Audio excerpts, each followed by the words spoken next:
ओम शांति। 17 दिसंबर 2020 की साकार मुरली के मुख्य पॉइंट्स।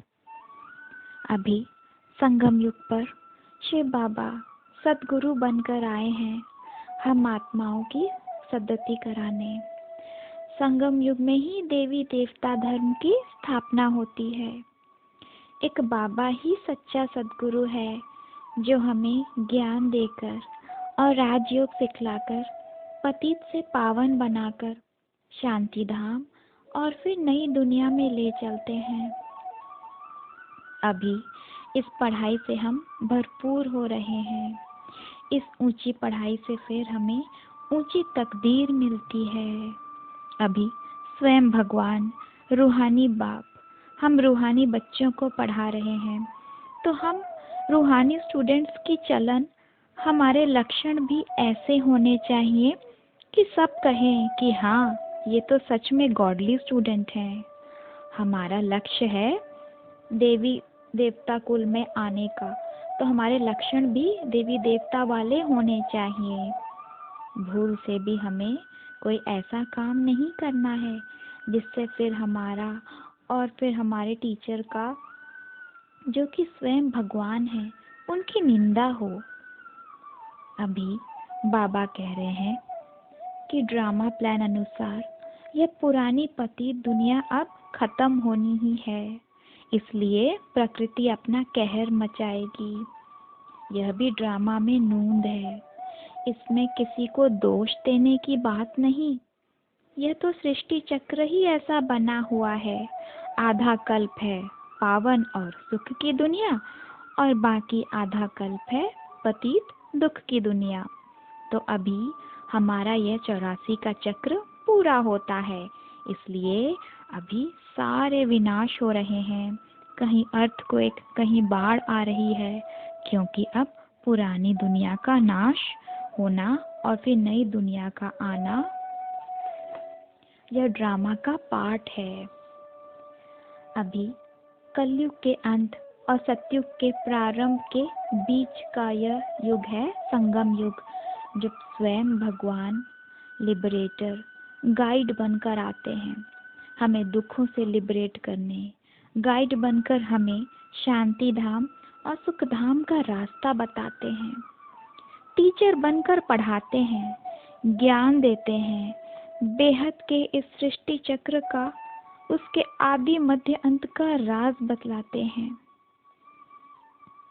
अभी बाबा कह रहे हैं यह पुरानी दुनिया तो विनाशी है, इसलिए इस पुरानी दुनिया से अपनी बुद्धि को निकालो, बेहद का संन्यास करो, अपने को आत्मा समझ मुझे बाप को याद करो। इसी से तुम्हारे जन्म जन्म के विकार भस्म होंगे।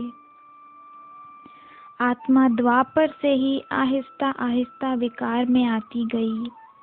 अभी सिर्फ याद की यात्रा से ही ये विकर्म विनाश होंगे, और जब तक विकर्म विनाश नहीं होंगे हम अपने असली घर शांति धाम कैसे जाएंगे। भक्ति मार्ग में जो गुरु आदि होते हैं, जो तीर्थ पर ले जाते हैं, गंगा स्नान को कहते हैं, पर इससे कोई हमारे विकर्म विनाश थोड़े ही होंगे। यह है ही झूठी दुनिया। पर यह भी ड्रामा अनुसार ऐसा रचा हुआ है कि आत्मा नीचे उतरते उतरते पत्थर बुद्धि बन फिर अपनी ही पूजा करने लगेगी। अभी बाबा आए हैं सबकी सद्गति कराने। सभी मुक्ति धाम को जाएंगे और फिर जो देवी देवता कुल के हैं वो नई दुनिया में सतयुग में आएंगे। अभी बुद्धि में 84 जन्मों के नॉलेज को रख हर किसी को इस सृष्टि चक्र के आदि मध्य अंत का राज समझाना है। अगर इसे नहीं जाना तो नास्तिक है। अभी बाबा सर्विस पर हैं और हम बच्चे भी सर्विस पर हैं। हमने बाबा से जो ज्ञान लिया है उसे फिर हम औरों को पढ़ाते हैं, उन्हें आप समान बनाने की सर्विस करते हैं। बाबा कहते हैं बड़े बड़े चित्र के माध्यम से सबको समझाओ। जो जितनी अच्छी रीति सर्विस करेंगे बहुतों को आप समान बनाएंगे, वो विजय माला के दाने में आ जाएंगे। अभी हमें अंदर से एक खुशी रहनी चाहिए कि हम इस ईश्वरीय पढ़ाई से नर से नारायण बनते हैं और पूरे आधा कल्प विश्व के मालिक बनकर रहते हैं। आज वरदान में बाबा ने बहुत सुंदर बात कही है कि अगर पूरे विश्व की आत्माओं की दुआएं प्राप्त करनी है तो विश्व कल्याणकारी का टाइटल अपना लो। जब लक्ष्य रहता है कि पूरे विश्व का कल्याण करना है तो अकल्याण का कोई कर्तव्य हो नहीं सकता।